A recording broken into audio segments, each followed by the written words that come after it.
¿Qué tal? Bienvenidos a esta discusión abierta, una presentación de CNN Chile y Universidad Central. El crecimiento económico chileno durante 20 años, Chile tuvo una tasa de crecimiento excelente, buena, espectacular para muchos, mediana, pero se crecía. Actualmente, la proyección de tasa de crecimiento en nuestro país es de 1,7% según la OCDE. Para otros dicen, podría ser menos. Se elige a Donald Trump. Viene cambio de gobierno más adelante. Bueno, ¿cómo se proyecta todo esto? ¿Cómo ha estado este año 2016? ¿Cómo viene la cifra de desempleo? En fin, todo lo que nos afecta al bolsillo de todos los chilenos. Comenzamos con la nota de contexto y entramos en materia de nuestro panel. El crecimiento económico lo podemos definir como el ritmo en que se incrementa la producción de bienes y servicios en una economía, lo que termina incidiendo en forma decisiva en la calidad de vida y las oportunidades que ofrece la sociedad a sus miembros. En la última década, Chile fue una de las economías de más rápido crecimiento en Latinoamérica y en los 90 fuimos récord mundial. Solo la economía china nos lograba superar. Pero a pesar del fuerte crecimiento, el ingreso per cápita del país todavía tiene que converger con el de las naciones de altos ingresos. En el 2014 el ingreso per cápita fue de $21.000, muy por debajo de los países desarrollados de la OCDE, cuyo promedio es de $41.000. Además, junto con el avance hacia el desarrollo, surgieron nuevos problemas. Uno de ellos tiene que ver con la distribución de la riqueza y el aumento de la desigualdad. Estos desafíos estructurales tienen que enfrentarse si queremos impulsar la productividad y mejorar el acceso y calidad de los servicios sociales.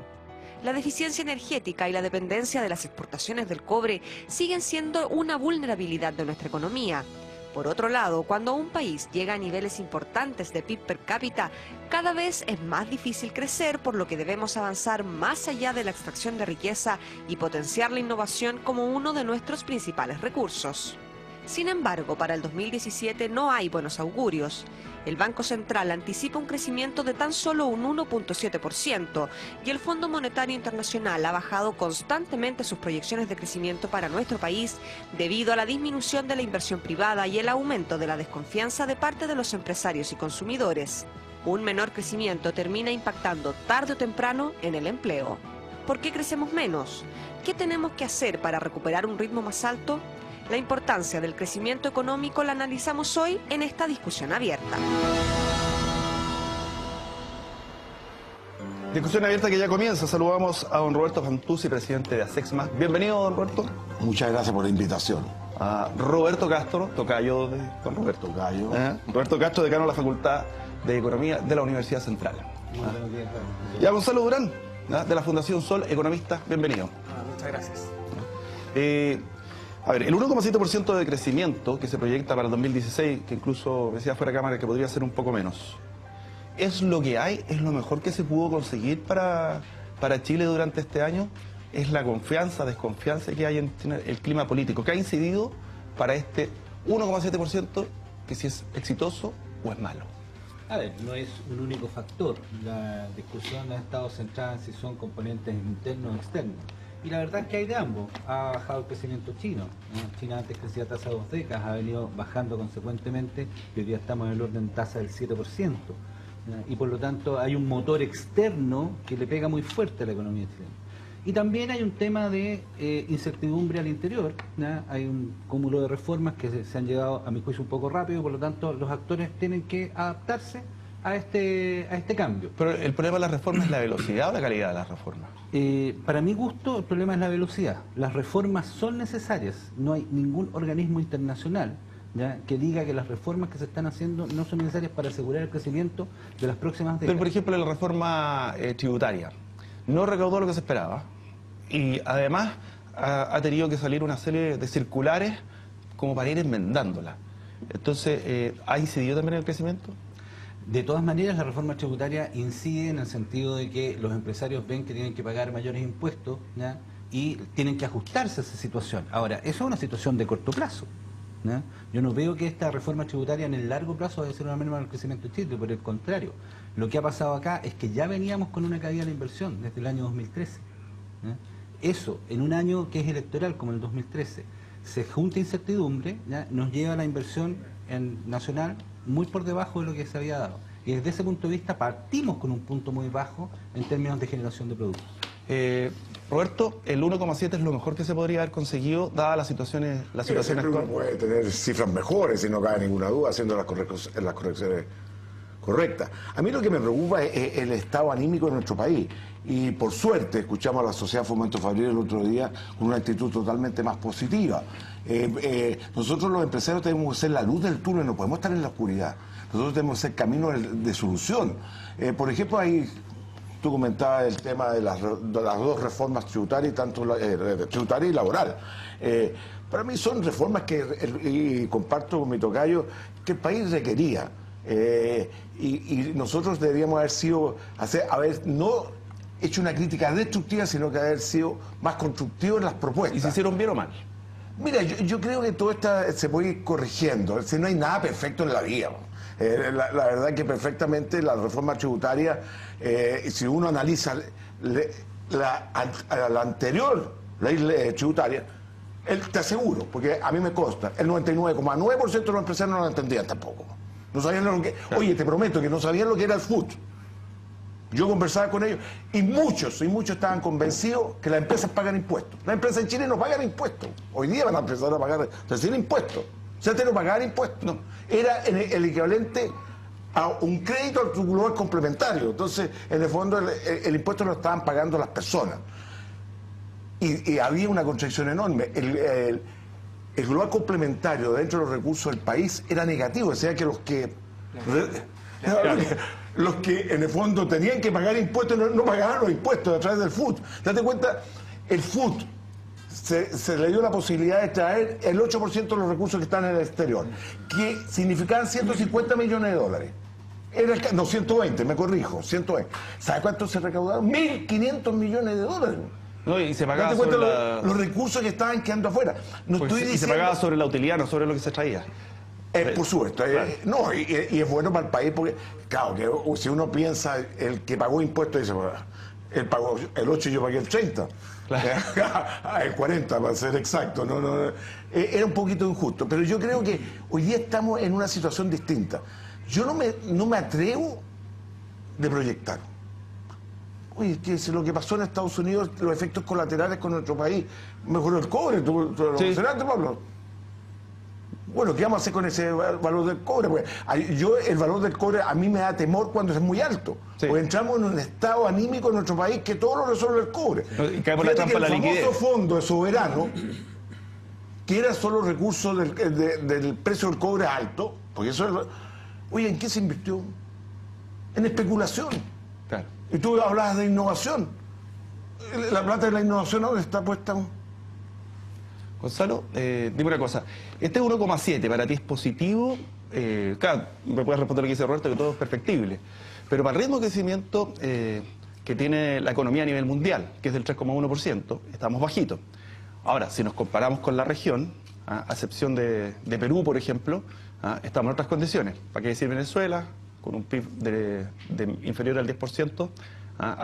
Argentina, como está sincerando las cifras, también va a decrecer. ¿Es lo mejor que se podía obtener? Yo creo que el tema en sí concita también que nos preocupemos o tematicemos lo que es el debate que hay entre crecimiento económico y desarrollo económico. ¿Por qué? Porque en Chile... No son primos hermanos. No son primos hermanos. No, o sea, en la nota introductoria se nos decía cómo Chile en los últimos 20, 25 años efectivamente ha sido uno de los países que más ha crecido a nivel mundial, el segundo que más ha crecido de la OCDE después de Corea, pero finalmente, ¿qué es de ese crecimiento? ¿Quién crece cuando Chile crece? Esa es la pregunta de fondo. El ejemplo más clásico que aparece en todos los manuales de economía es el caso de Guinea Ecuatorial. En el año 95 tenía prácticamente $900 per cápita como PIB per cápita y ahora tiene casi 37.000. ¿Pero producto de qué? Descubrieron petróleo. Y nadie anda hablando de la vía de Guinea Ecuatorial. Entonces, ¿cuál es el problema de Chile? Que uno de los motores principales para que crezcan la economía ha estado permanentemente olvidado. Y no me refiero en específico al tema de los salarios. En Chile, la encuesta CACEN, que acaba de ser publicada, nos informa que la mitad de los trabajadores gana menos de 300.000 pesos líquidos. Sí. La mitad. Y entonces, finalmente, ¿qué es lo que nos dice eso? Que el crecimiento se sostiene a punta de endeudamiento. Ahora, y ahí hay un problema que es de fondo. Pero digo una cosa, Chile ha disminuido la pobreza. Y eso ha sido gracias al crecimiento. Sí.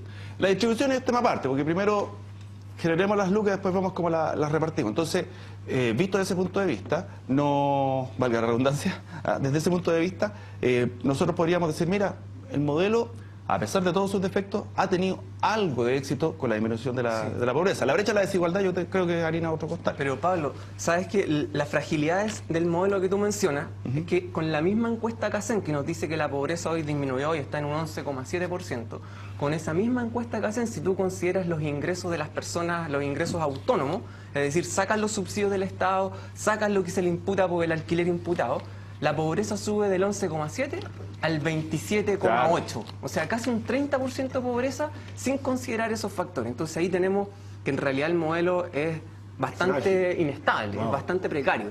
Y repito, uno de los motores de crecimiento económico, que es que las personas consuman más y activen la demanda agregada, hoy día el consumo, cuando tú lo miras 12 meses, es un 1,7% de lo que ha aumentado el consumo privado. Claro. Entonces, bajo esa perspectiva, ¿qué otras proyecciones se podrían hacer para el crecimiento futuro? Es difícil. Pero puedo discrepar en un puntito que se lo escuché a Joe Ramos, no es, hace un análisis en la Universidad de Chile del Departamento de Economía de 40 años. Y efectivo, es otro Chile. Creo que el 15% de los trabajadores tenían refrigeradores, casi hoy día el 80%, y así, y lo bueno, los celulares, para qué decir, hay más celulares que personas, etcétera, etcétera. Lo que él dice, y tiene razón, que habla de Kennedy. Kennedy decía, cuando sube la marea, sube todo. El bote chico con el crucero, pero cuando viene el oleaje, el bote chico se hunde, ¿verdad? Y tiene razón, lo decía Kennedy. Entonces, a mí me llamó mucho la atención que yo comparto plenamente contigo, Gonzalo. Es muy frágil. La persona pierde su trabajo y se va a la pobreza. Está en la cornisa siempre. Y se va, justamente, se va inmediatamente a la pobreza. Y las diferencias, nosotros tenemos una diferencia de 14 veces, creo, el que menos con el que más en los países desarrollados es 7. Entonces, todavía nos faltan muchos desafíos que atacar. Hablaba yo en la introducción que algunos habrán dicho, está loco si las elecciones faltan. Pero resulta que en el último gobierno, en el primer gobierno y último de Sebastián Piñera, el último año hubo un decrecimiento. Muchos dicen que es porque se sabía que la que venía era Michelle Bachelet. Y se dice también que en el último año Michelle Bachelet va a subir la inversión, va a subir el crecimiento, porque se sabía, de acuerdo a los estudios que manejan los que saben, que vendría Sebastián Piñera. Entonces, es tan así como lo digo, el ambiente político incide tan directamente, porque yo me imagino que en una sala de reuniones hay un empresario hipermillonario y dice, ¿sabes qué, Roberto? No, aguántate con la inversión de los 5.000 millones este año. Bueno, ¿Es tan así? Se comenta mucho eso, que habría una parte del sector empresarial que estaría aguantando las inversiones. Yo la verdad tengo una explicación ligeramente diferente respecto a eso y me gustaría tocarlo al final. Pero lo primero, sobre tu pregunta, siempre un año eleccionario es un año donde aumenta la incertidumbre. Siempre. ¿Por qué? Porque los agentes esperan a ver cómo se resuelve la elección antes de volver a tomar decisiones de inversión, ¿ya? En economía hay una cosa que nosotros llamamos expectativas, que en el fondo es lo que espera la gente, ¿ya? Una cosita, no sé si ustedes leyeron Crónica de una muerte anunciada de Gabriel García Márquez. Sí, claro. Ese libro comienza, ¿ya?, con el final. Y el libro es un relato de cómo todos los actores actúan para que finalmente el libro termine con el final, ¿ya? Eso es exactamente lo que pasa en la economía. Cuando yo espero que la economía va a decrecer, todos actuamos en función de que la economía... Pero dime una cosa, si los dos candidatos fueran Lagos y Piñera, la expectativa es diferente a que fuera Guillermo Lagos, José Antonio Cast, Guiller, José Antonio Cast, pero no importa. Felipe. Sí, hay más candidatos que andan con traje de año en piscina, yo creo ya. Claro. No, me caen todos en la piscina. El diputado Tarud. Pero si él va en serio. Pero no importa. Sí, hay 15 creo que son. 15. Entonces es diferente. La realidad del candidato siempre le pone un componente adicional. No, correcto. Pero puedo hacer yo como empresario a los economistas una pregunta. Pero por favor. Oye, pero yo creo que donde más ahorro se produce para producir inversión está el ahorro de los trabajadores obligatorios, ¿verdad? Y eso no va a caer, salvo que se produzca un nivel de cesantía muy superior a lo que estamos viviendo. Sí, claro. Entonces, hay un nivel de inversión asegurada, en mi opinión personal, o estoy equivocado. Lo que a mí me preocupa que mucha de esta inversión se va para afuera. Es que yo creo Ese ese es el punto que yo quería tocar. Entonces, ¿cómo buscamos? Y que no solo hay que sumarle lo que va para afuera, sino que lo que va en forma indirecta para afuera. Cencosud, cuando invierte afuera, habría que estar sumándole también un porcentaje de la inversión de Cencosud afuera. Mira, eso es lo que yo quería tocar. Nosotros fuimos una economía emergente durante muchos años. En una economía emergente lo que ocurre es que hay cosas que no funcionan bien y los empresarios internos son los que aprenden a dominarlas, ¿ya? Y por lo tanto enfrentan mayor riesgo y tienen por lo tanto mayor tasas de rentabilidad o mayor retorno de su inversión, ¿ya? En la medida que la economía se va desarrollando, las instituciones empiezan a funcionar mejor, empiezan a haber más regulaciones y por lo tanto las rentabilidades bajan, ¿ya? Porque ya no es tan fácil hacer las cosas porque es necesario resguardar ciertas leyes, los trabajadores, etc., ¿ya? Entonces, desde ese punto de vista, hoy día Chile es una economía que se ha desarrollado en términos de su infraestructura o de sus instituciones y por lo tanto los empresarios hoy día en Chile les es más fácil ir a invertir a Perú, a Colombia, que están en un estado de desarrollo anterior en términos institucional y por lo tanto que ellos conocen porque ya lo aprendieron en Chile y van y se manejan bien allá. Hasta con leyes ambientales, un montón de otros factores que lo hacen, entre comillas, más atractivo, ¿ah? Y en ese aspecto uno podría verlo de otro, bajo un punto de vista que encuentro toda la razón. O sea, si yo encuentro más facilidades, acá en Chile cuesta un poco más, pero por último, mi mercado, mi empresa ya está madura. Entonces ya no puedo crecer más en Chile. Entonces resulta lógico que en ciertos sectores o ciertos mercados dicen, bueno, ya que no puedo poner más supermercados, me tengo que ir a poner afuera. Entonces, ¿cómo se consigue que ese capital no se vaya? Bueno, esa es la pregunta del millón, pero finalmente yo encuentro mucha razón en lo que se está planteando. Cuando uno revisa, por ejemplo, las estadísticas de la minería, cuando tú miras qué pasó con el superciclo del cobre, por ejemplo, y te das cuenta que entre el 2004 y el 2012, donde el precio fue bastante alto, el Consejo Minero, que son las principales empresas de la minería, tuvieron una rentabilidad sobre el patrimonio del 54%. Minera Escondida en ese mismo periodo tuvo una rentabilidad sobre el patrimonio del 98% promedio. Recuperar en un año lo que había invertido. Exactamente. Para que lo entienda la gente. Entonces, para que... Como si recibo 200. 200 y 100 y que hay pagado. Entonces, ¿qué es lo que pasa con esos factores de ganancia que están generando estos sectores estratégicos? Esa plata finalmente, ¿cuánto eso queda en el país? ¿Cuánto se reinvierte? ¿Cuánto se traduce en cambiar, por ejemplo, la lógica de explotación del cobre? Quizás esto se sabía que el superciclo se iba a acabar y era necesario pensar una estrategia distinta, pero no se hizo. Entonces, la estrategia es cortoplacista, una estrategia rentista a costa de salarios al límite, y eso es finalmente lo que debería estar en disputa para los próximos ciclos. Damos un segundito que tengo que ir a la pausa, pero retén aquí el tema para que puedas intervenir. Educación cívica y ya estamos de vuelta. ¿Qué es un presidente de la República? Es el jefe del Estado. Normalmente es elegido por el pueblo o por el Parlamento por un periodo limitado de años.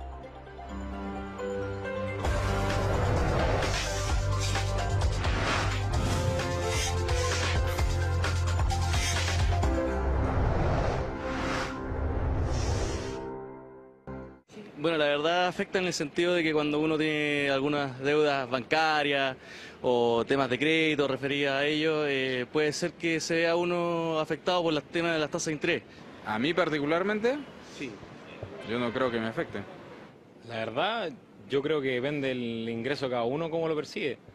O sea, si tenías un buen sueldo en este país, es muy poco lo que te impacta, a diferencia de la gente que gana menos. Pero principalmente yo creo que los precios donde se nota de los productos, donde va la gente, pues en la canasta, por ejemplo, no sé, hoy en día tú ves la verdura o las frutas tan carísimas, yo creo que eso es donde más se puede notar. Bastante, yo creo que a todos nos ha afectado, porque la plata cada día vale menos y las cosas valen mucho más. Mira, no sé para qué crecen, porque por lo que es para mí no, trabajo y el bolsillo está siempre igual. No crece el bolsillo, sí es sí. No, porque la economía están controlados los precios, hoy día va a haber gratuidad en la universidad, mi hijo no va a pagar en la universidad, se está peleando por un reajuste más digno. El problema aquí es que los ricos se llevan la parte gorda del PIB. Ahí estamos de vuelta. A ver, hay una posibilidad cuando hay tiempos de cambio, como este, que es quedarse guardadito y decir, yo no gasto, no invierto, me quedo como estoy. ¿Ah? Es una fórmula que es válida, es rentable quedarse así. A ver, eso es atrincherarse en el corto plazo. La verdad es que cuando uno tiene tasas menores de crecimiento, ¿ya?, lo que tiene que estar pensando es que mientras nosotros crecemos menos, otros crecen más. Y hoy día mi competencia está en el mundo, no está aquí en Chile, está en cualquier parte del mundo. Cualquier producto puede llegar a Chile, yo puedo exportar a cualquier parte del mundo, y por lo tanto lo que tengo que pensar es cómo genero valor agregado una vez que las tasas empiecen a crecer, yo poder, o mientras están creciendo bajas, yo poder exportar y generarle nuevo valor agregado al mundo. Pero eso se puede de alguna manera trasladar a la pequeña y mediana empresa. ¿De qué manera? Yo te puedo dar mi argumento. Vamos con lo las pequeñas. Las pequeñas y medianas empresas generalmente son exportadores indirectos, que en Chile no se valorizan. ¿Qué es un exportador directo? Yo te aseguro que en el caso particular del vino se da mucho. A veces las incorporaciones son mucho más que el líquido que tú estás exportando. ¿Quién está exportando? La empresa. Claro. Que exporta el vino, el líquido, ¿me entiendes tú? Entonces es muy, muy importante desarrollar buena en la cadena que sea terriblemente productiva y competitiva a nivel mundial. Porque yo perfectamente puedo traer etiquetas del vino desde Mendoza, por decirte cualquier cosa, como dice mi tocayo, ¿verdad? Porque hoy día el arancel de Chile, el promedio debe ser 0,3, no sé, o menos todavía, incluso me atrevo a decir. Entonces, somos competidores del mundo hoy día. ¿Cómo somos capaces de desarrollar actividad interna que seamos competitivos? Yo lamentablemente me contradigo. Hoy día no existe fábrica de textil, no existe fábrica de calzado. Y te voy a aclarar que fábrica de calzado, fíjate que hubo una época que se exportaban 50 millones de dólares en zapatos. ¿Y sabés a qué país? A Italia. A Italia, sí. No, entonces... Italia está lleno de productos chinos, ¿eh? Italia está lleno de productos chinos. Por supuesto, pero ¿qué venden los italianos? Si los italianos también exportan por la vía del diseño. Que ahí está el valor agregado, lo que dice el tocayo. ¿Cómo pasamos de la exportación de commodities a exportar valor? Sí. Yo creo que es fundamental, obviamente, repensar también la estrategia de producción. Acá en Chile, cuando uno habla de reforma laboral, también necesariamente debiera, por ejemplo, discutir, por ejemplo, qué es lo que pasa con una negociación colectiva por rama de actividad económica, que no significa reemplazar a la negociación colectiva en la empresa. ¿Pero por qué toco este tema? Porque, por ejemplo, cuando uno revisa la experiencia comparada, tú te das cuenta que en los 16 países más productivos de la OCDE, que posiblemente son los más productivos a nivel mundial, en esos 16 países existe negociación colectiva por rama. O sea, son los más productivos y tienen a su vez negociación colectiva por rama. Y la pyme no es que tenga un problema de que en esos países está desapareciendo o la están terminando con estos sistemas. O sea, hace 60 años que existen estos modelos. Entonces, ahí sin duda que la negociación ramal, ¿de qué manera incidiría, por ejemplo, en el crecimiento de la posibilidad de exportar? Porque me imagino, o te aclara los costos o te empareja la cancha como productor. Primero, lo que hace es, desde el punto de vista del ordenamiento de la estructura salarial, o sea, cuando tú estableces que van a haber pisos salariales a nivel sectorial, tú dices, esto va a ser el salario para toda la industria, por ejemplo, del retail, claro, de los supermercados. Y eso te establece el piso mínimo, donde las pequeñas empresas no van a colapsar con eso. Y sobre eso tú vas negociando condiciones para la gran empresa y para los grandes holdings. Entonces eso te activa también lo que significa la demanda. ¿Por qué la pequeña empresa no colapsa? Porque las condiciones que se establecen son las mínimas, o sea, pero igual tú logras un piso para toda la industria. O sea, porque los que van a estar negociando ese acuerdo van a ser también los trabajadores de las pequeñas empresas. Y obviamente nadie aquí va a esperar que esas pequeñas empresas vayan a quebrar. Yo creo que tu opinión está equivocada, colapsó ya. Estoy preguntando, no he opinado todavía. No, lo que pasa es que si uno midiera cuánto aportaba las pequeñas y medianas empresas en nuestro país hace 25 años atrás, era casi del orden del 30% lo mismo que hacía en Europa. Y hoy día no es más del 11%. Cada vez tenemos menos de la torta. Cada vez más las grandes empresas tienen más parte del total. Entonces es preocupante. ¿Por qué? Porque también tiene un fin social las pequeñas y medianas empresas. Reparte la propiedad. Es algo político. La concentración económica. Ese es el gran dolor de cabeza. Mira, cuando un diario, ya... Yo cuando era chico iba al kiosco y encargaba, muchos años, encargaba al kiosquero ya que me dejara el diario todos los domingos, por decir algo, ¿ya? O todo, sábado y domingo. Entonces, yo sábado y domingo se recibía el diario en mi casa, ¿ya? Pero resulta que ahora las cadenas de diarios lo que hacen es que ellos te ofrecen el servicio. ¿Cuántos kioscos han desaparecido? ¿No es que está colapsando, ¿no es que está colapsando la intermediación? Bueno, es que ese es el punto. Cuando nosotros lo que hacemos es que las empresas se integran verticalmente, ¿ya? Y por lo tanto van tomando más acciones que antes hacían pequeñas empresas, claro, ¿ya? Efectivamente vamos concentrando la riqueza. ¿Qué maneras tenemos de salir adelante? Hoy día en el mundo es posible que una pequeña empresa exporte directamente, ¿ya? A través de portales como por ejemplo Alibaba. En Alibaba tú exportas de a 2, de a 3, de a 4 productos, ¿ya? No es necesario que tú llenes un container. ¿Te acuerdas cuando en los años 90 los empresarios chilenos iban a... Claro, le decía un súper buen producto, ya, deme 2 containers. Ya, con suerte en el año era capaz de producir 1. Entonces llegaban con estrés aquí los empresarios, ¿ya? Hoy día no. Hoy día tú puedes vender productos individuales, puedes vender pequeñas partidas a través de Internet. Y eso es lo que hay que potenciar. Tú hablas de concentración y todos lo compartimos, porque además no solamente es una concentración económica, es una concentración de medios, además se produce un tema de condiciones desiguales, porque yo voy a una cadena de supermercados, me pagan cuando quieren, al precio que quieren, me devuelven los sobrestock. Entonces, ¿cómo yo como pequeña y mediana empresa, en lo que es el trabajo interno, puedo sobrevivir ante esas condiciones? Antiguamente uno iba al supermercado y decía, pan de tal panadería, y lo compraba. Tiene panadería propia, tiene pastelería propia. Entonces, ¿cómo sobrevivo ante lo que es el hecho concreto de que los almacenes de barrio ya no existen? ¿Cómo se hace? Desde mi punto de vista, aquí todavía falta regulación en ese plano, ¿ya? Claro. Una de las economías que tiene mayor cantidad de pequeñas empresas, ¿ya? Y que se integran, como dice Roberto, en exportación, es Japón. Y Japón tiene una ley, pero que es maravillosa desde el punto de protección de la pequeña empresa, donde tú no le puedes pagar a 90 días porque está regulado cómo tienes que pagarle. Hay una razón política pero evidentemente porque es un pueblo que se ha ido desarrollando, ¿ya? Y que, o sea, Japón hoy día es una de las economías más ricas del mundo, ¿ya?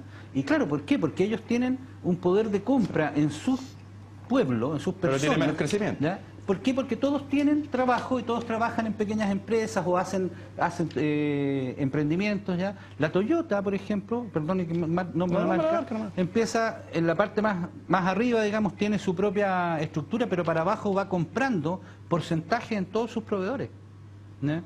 Y eso licita además cada 5 años todos sus requerimientos de proveedores. Aquí hay un tema de atractivo o de regulación, para no caer en sobreregulación, pero también tenemos que ser competitivos, ¿ah? Con situaciones que son bastante injustas, porque, por ejemplo, la pregunta que uno siempre hace, ¿ah? ¿Por qué no fabricamos cañerías de cobre? Bueno, porque afuera sale más barato. ¿Ah? ¿Por qué exportamos cátodos de cobre y no exportamos ya refinados?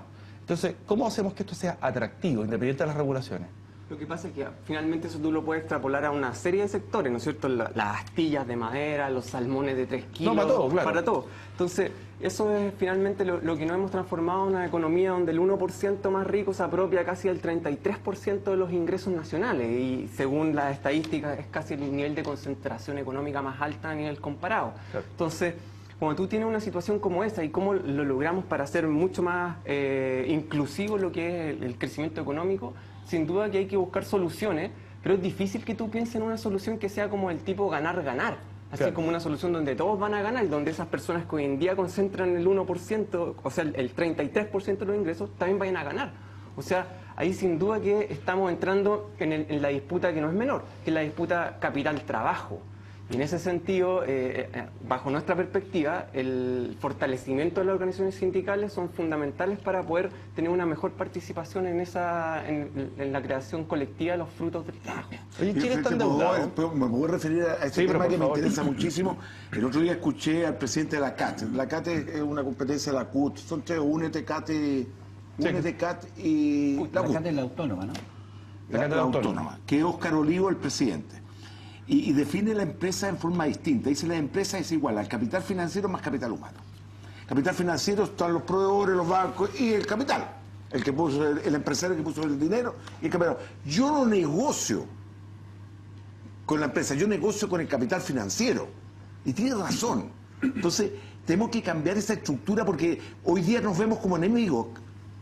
¿Trabajadores con los empresarios? No. ¿Cómo somos capaces de sumar? Porque si no estamos perdiendo competitividad. ¿Cómo nos repartimos la torta? Eso es lo que dice Óscar Olivo. Y fíjate que uno se queda pensando y dice, tiene razón este viejo. Porque si seguimos en esta lucha permanente de vernos como enemigos, empresarios y trabajadores, empresarios con el gobierno, fíjate que el llamado que hizo la SOFOFA, yo le di la razón a Germán von Mellon. Hoy día tenemos que pensar en forma distinta, tenemos que ser mucho más positivos, porque nos estamos jugando la vida de nuestro país, ¿verdad? Y no es tan fácil. estamos, y lo decía mi tocayo, estamos compitiendo con el mundo hoy día. No competimos con los chilenos en el interior, competimos con el mundo. ¿Y cómo hacemos que esta estructura negativismo lo transformamos en positivo? Y eso es la labor que tienen que hacer los empresarios. Y quiero terminar con una cosa que hablaste de las pequeñas empresas. Yo creo que a la pequeña empresa lo que le falta es darse la importancia que tienen. Claro. Porque y yo se lo digo a los empresarios, ustedes son terriblemente individualistas. Así no van a lograr absolutamente nada. Oye, dime una cosa, ¿qué tan endeudado está Chile? ¿De cuánto es la deuda externa hoy día y en cuánto se ha recibido en los últimos 5 años? Me pillaste con los datos exactos de la deuda externa, no sé si Gonzalo me puede ayudar ahí con las cifras, digamos. Pero lo que uno puede observar es que, y por lo que recuerdo, la deuda externa del Estado no es muy alta, no es una deuda que sea inmanejable, y eso se comprueba con las clasificaciones de riesgo que tiene el país, digamos, ¿no? Una deuda bastante normal, bastante acotada por lo demás. Ahora, el endeudamiento de los chilenos ya también está bajo el promedio de la OCDE, ¿ya? Y eso también es significativo. Si efectivamente nosotros nos endeudamos, digamos, para consumir, para bienes durables, para otro tipo de consumo, digamos, pero está bastante acotado, está bajo los promedios de la OCDE. Ahora, antes de ir a la pausa, les dejo planteado lo siguiente. Donald Trump tiene también más o menos el mismo problema. Dice, voy a industrializar aquello que los chinos nos dejaron de industrializar, que equivale como al 35% de lo que era la manufactura norteamericana.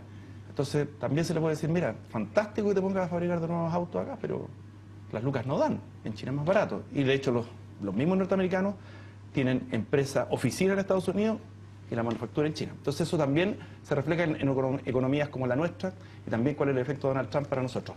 Pausa y ya estamos de vuelta. ¿Qué funciones cumple un presidente en gobiernos semiparlamentarios? Comparte algunas funciones ejecutivas con el primer ministro y cuando es a la vez jefe de Estado y de gobierno, cumple plenamente con las atribuciones del Poder Ejecutivo.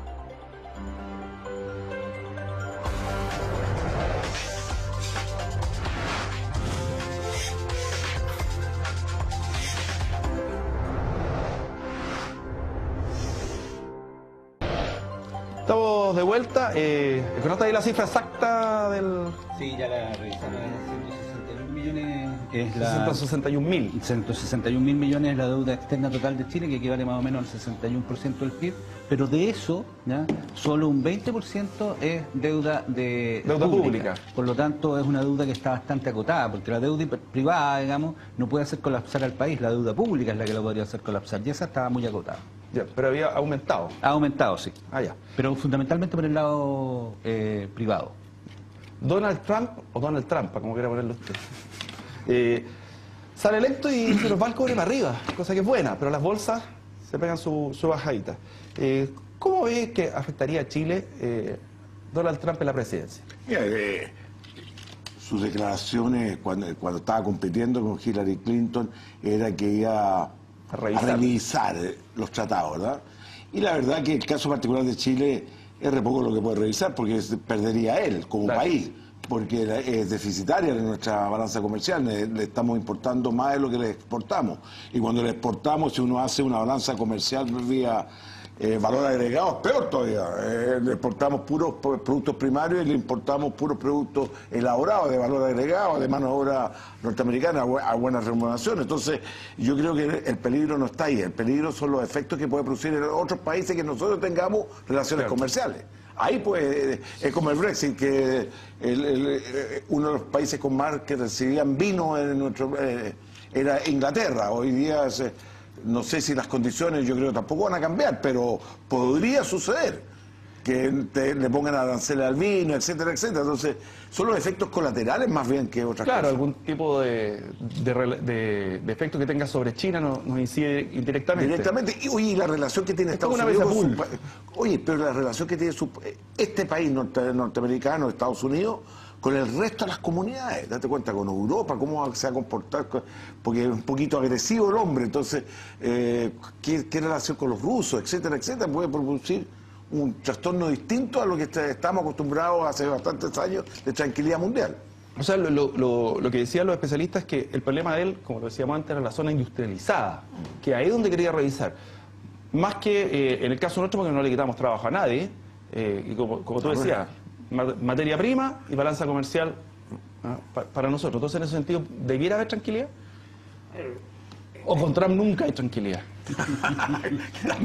Es complejo, pero en todos los análisis que se han hecho hay una cuestión que es bien relevante, que quizás explique por qué Donald Trump también ganó. O sea, cuando uno revisa lo que sucedió en Estados Unidos, sobre todo con esos sectores poblacionales donde la clase trabajadora ha visto que los ingresos reales se han mantenido casi estables desde Reagan. Entonces, cómo la productividad ha ido subiendo en Estados Unidos, pero la inversión no lo hace y los salarios se mantienen estancados. Entonces, bajo esa promesa de volver las industrias al país, él empezó a generar también ese movimiento. Ahora, en el caso chileno, bueno, la inestabilidad, como se dice, lo puede afectar el caso de esta economía, porque como sabemos está súper amarrada a lo que pasa con las grandes potencias mundiales. Chile, en ese sentido, cuando China se resfría, ¿no es cierto?, acá al tiro Chile lo toca. Y en Estados Unidos también puede suceder algo similar, sobre todo con esto que nos decían de la normalización de las tasas de interés, que es una cosa quizás que es un poco técnica, pero que tenía que ver cómo Estados Unidos iba a subir las tasas de interés y posiblemente eso se va a frenar un poco en virtud de esclarecer cómo esto se tranquiliza. Y eso finalmente afecta a economías chicas, como es el caso de Chile. Lo mismo puede ir por el lado de los fondos de pensiones. Cuando hablamos de que en Estados Unidos se invierte una cantidad importante de fondos de pensiones y lo mismo en otros países, esta inestabilidad lo que hacen es que las AFP sigan operando con esta lógica de la economía de casino, como sucedió con el Brexit, como puede suceder si es que esto se radicaliza, en el sentido que las bolsas se empiezan a caer y los fondos de los chilenos, los fondos de los pensionados también se empiezan a diluir. Y eso puede ser bien importante. Aparte de la señora, ¿qué es lo mejor del Trump? No. Ahora, yo creo que de alguna manera analizar y comentar lo que podría hacer Trump es muy complejo. O sea, hay que hacerlo a través de un tarot o esperar. Porque en el fondo no se sabe bien en contenido qué significa cada una de sus declaraciones. Porque si dice, voy a revisar los tratados de libre comercio, eso es como entre Tongoyo y los vilos. Revisar significa, qué bueno. Pero rechazó el TPP, ¿eh? Sí, al tiro le cortó la cabeza de un solo guasco. Claro, hay que ver si eso lo concreta.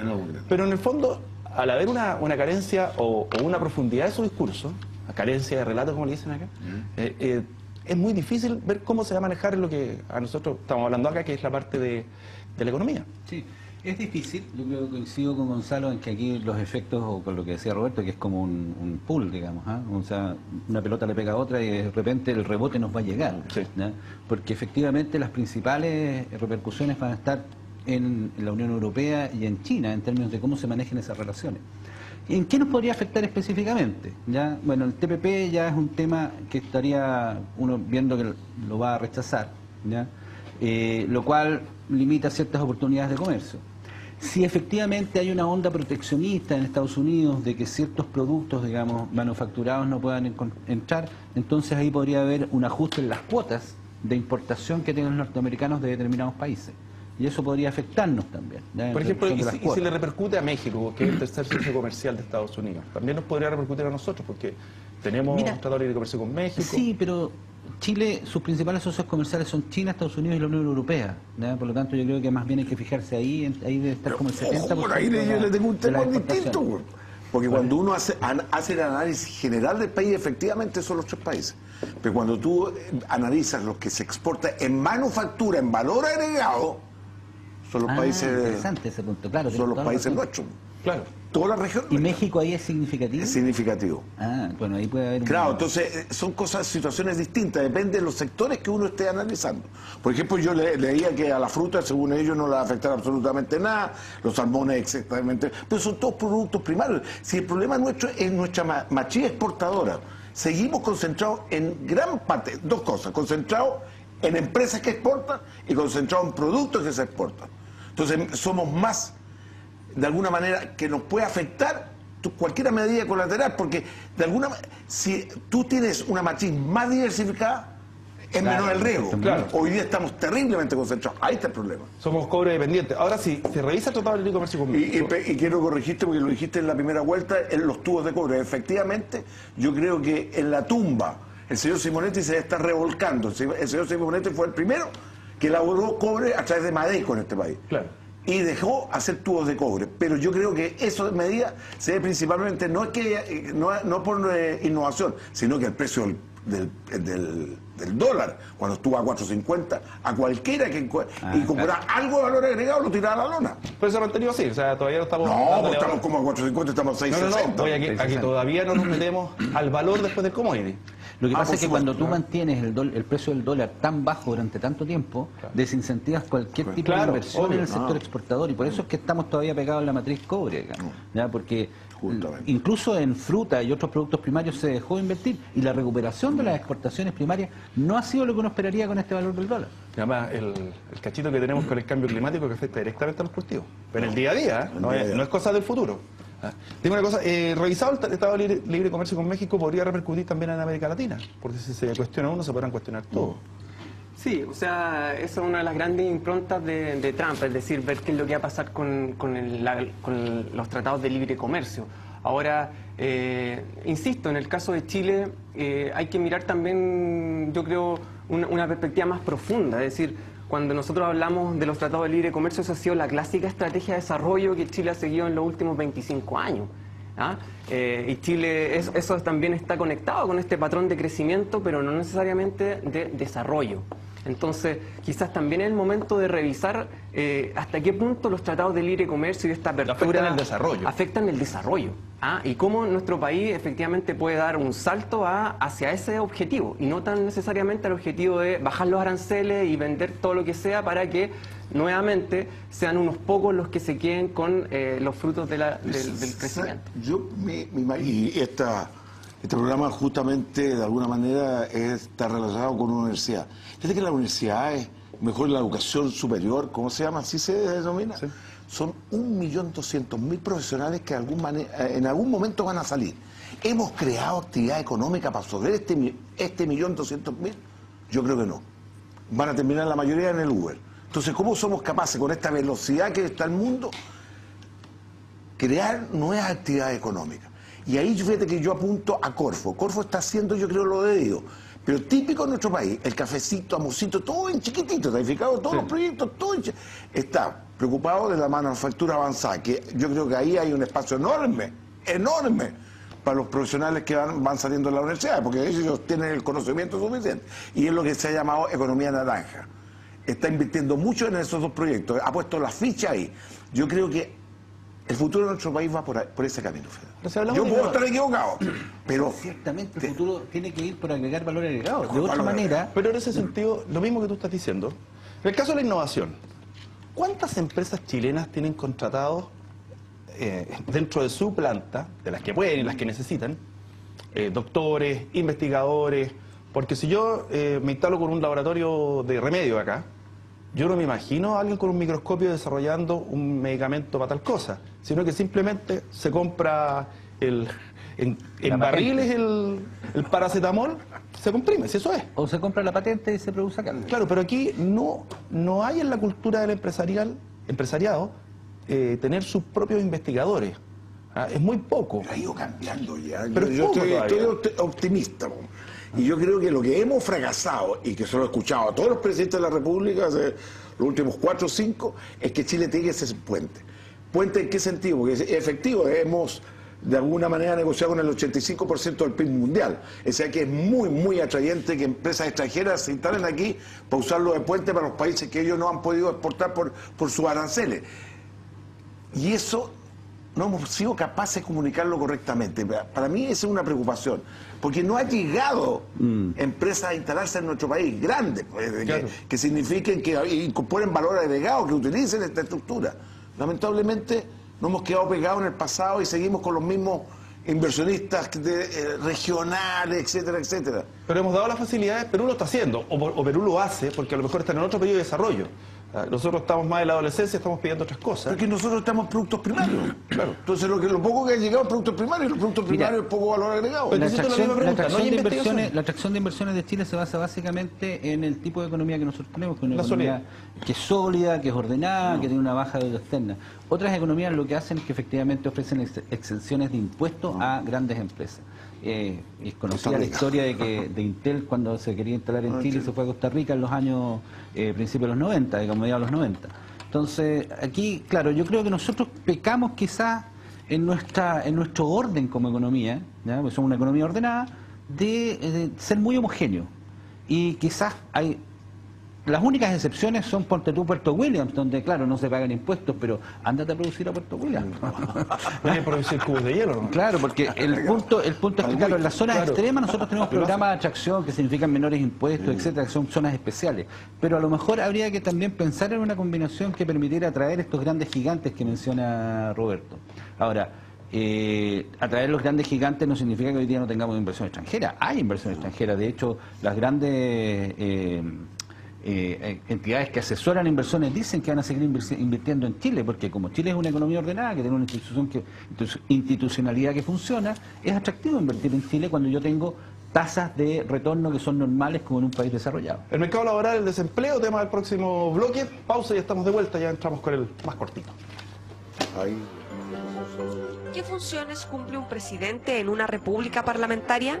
Representa al Estado, designa al primer ministro con el apoyo del Parlamento, tiene la capacidad de disolver el legislativo y firma las leyes.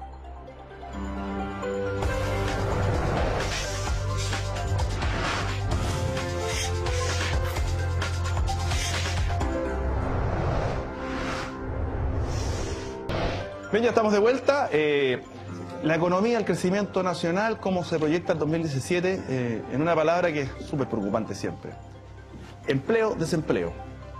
A ver, son dos palabras en todo caso. El desempleo sí, ha venido creciendo lentamente, ¿ya? Básicamente hemos visto este año que la estacionalidad de invierno se ha repetido, lo cual es lógico, digamos, ¿ya? Ha habido una pequeña baja, pero sin embargo estamos en relación al año pasado 0,8 más arriba. ¿Qué significa eso? Significa que como la economía va creciendo más lento, ¿ya? Los empleos se crean en forma más lenta, la gente también sale de sus trabajos y se autoemplea o trabajadores por cuenta propia, ¿ya? Que se distorsiona todo, ¿eh? Sí, efectivamente. Y además, cuando uno prevé que la economía el próximo año va a crecer al 1,7% también, ¿ya? Máximo 2%. ¿Ya? Y el desempleo va a llegar al 7%, estamos en una situación de la cual hay que preocuparse. No es una crisis, pero claramente estamos creciendo a tasas decrecientes y eso es algo a lo cual Chile no estaba acostumbrado en los últimos años. Pues nos gustó ser la vedette, pero ahora, ¿qué es lo que hay que hacer? Claramente hay que incentivar la inversión, hay que salir chuteando para adelante, como se dice en términos de... en estos minutos es cuando yo tengo que invertir en cómo genero valor agregado para poder salir de aquí. ¿El desempleo cómo lo ves tú para este 2017? Nosotros tenemos una visión más crítica en relación al mundo del trabajo, en específico a estas cifras. Hay que recordar a los que nos están viendo que finalmente para ser considerado un ocupado se necesita haber trabajado 1 hora a la semana y haber recibido a cambio un pago en dinero o en especies. Entonces la probabilidad de ser un ocupado en realidad es bastante alta y eso nos invita a hacer un análisis mucho más profundo de las cifras. Bajo las mismas estadísticas oficiales del INE, uno puede observar de que hay casi 770.000 trabajadores subempleados, que son aquellos que trabajan menos de 30 horas, trabajan pocas horas a la semana, pero que quisieran trabajar más y están disponibles para hacerlo. Y entonces ahí tú tienes un componente que te explica en gran medida, ¿no es cierto?, qué es lo que está pasando con la dinámica de hoy en día el mundo del trabajo. Si a eso tú lo ajustas e incorporas también a las personas que se aburrieron de buscar trabajo, los desalentados, la tasa real o tasa integral de desempleo puede llegar fácilmente al 11,5%. Y eso nos configura un panorama bastante distinto. Es lo mismo que están discutiendo en Estados Unidos. Dicen que tienen una especie de pleno empleo con 5% de desempleo, pero los salarios no suben. Qué extraño que no suban los salarios, precisamente porque el subempleo y otras formas atípicas están afectando totalmente las análisis. Un asaltante es considerado... Oye, pero fíjate que para mí, yo sé que es complicado que cesante y ser trabajador por cuenta propia también, pero es una gran oportunidad que debemos invertir en esas personas, porque ese puede salir un nuevo empresario. Odio la palabra emprendedor, porque emprendedor es no correr riesgo, es que tiene la idea y punto. Ese puede ser un empresario, y si ese se transforma en empresario, va a generar nuevo empleo. Pero para eso, ¿sabes qué, Roberto? Y ¿sabes lo que no comparto con las famosas universidades? Yo pido disculpas porque yo trabajo mucho en la universidad.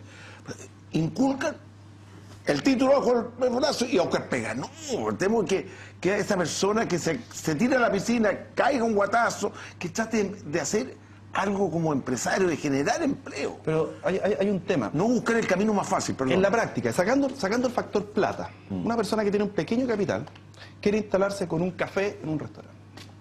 6 meses en poder abrirlo.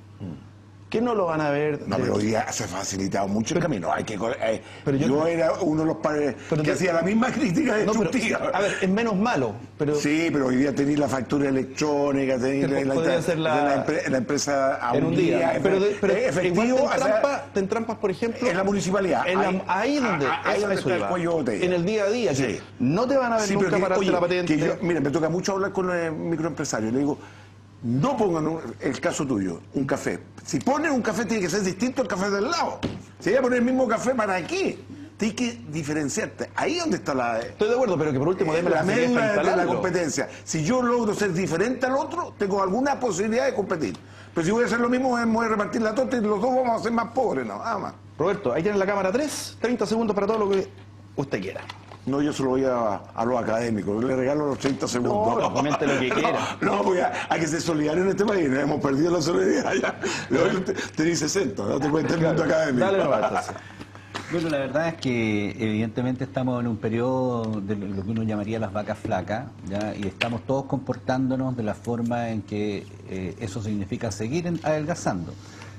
Quizás hacer un llamado a tener más confianza en el futuro, a desarrollar inversiones que signifiquen innovación y que por lo tanto nos agreguen valor a la economía. Hay que diversificar la estructura productiva. Hoy día hay nuevas oportunidades con todo el desarrollo de las redes sociales y internet. Yo puedo vender de a 1 o de a 2 productos al exterior siempre que tenga un buen sistema de correo, y eso hoy día también está disponible. Por lo tanto, puedo hacer una cartera de exportación que vaya no en el sentido tradicional de un container, no, puedo hacer una cartera de exportación que salga por correo. Y desde ese punto de vista creo que hay que pensar en formas innovativas de vender y de canales de distribución. Quizás ese sería el llamado a hacer algo. Buena inversión en el minuto. Sí, claro, y además el mercado interno. Si Chile tiene regiones, tú puedes mandar cosas. Además, mercado interno, exactamente. Ahí tienes los 30 segundos para ti, esta cámara. Simplemente recordar, volver a la pregunta inicial, tener el sentido crítico pero propositivo. La pregunta, ¿quién crece cuando Chile crece? Se nos habla de la desaceleración. En este primer semestre, con las cifras ya en mano, las principales empresas aumentaron sus ganancias en un 44%, las empresas IPSA. Y sin embargo, los salarios siguen sumamente contenidos. Hay que recordar, el 50% ganan menos de 300.000 pesos líquidos, y el mensaje obviamente está en que los trabajadores ojalá puedan organizarse en sindicatos y a partir de eso negociar colectivamente las condiciones y la disputa por los frutos del crecimiento económico. Muchas gracias por habernos acompañado. Ha sido un tema importante, tema país, ya estamos terminando el año, así que había que mirarlo en retrospectiva y también un poquito hacia adelante. Muchas gracias. Muchas gracias por habernos sintonizado. Esta ha sido una presentación de CNN Chile y Universidad Central.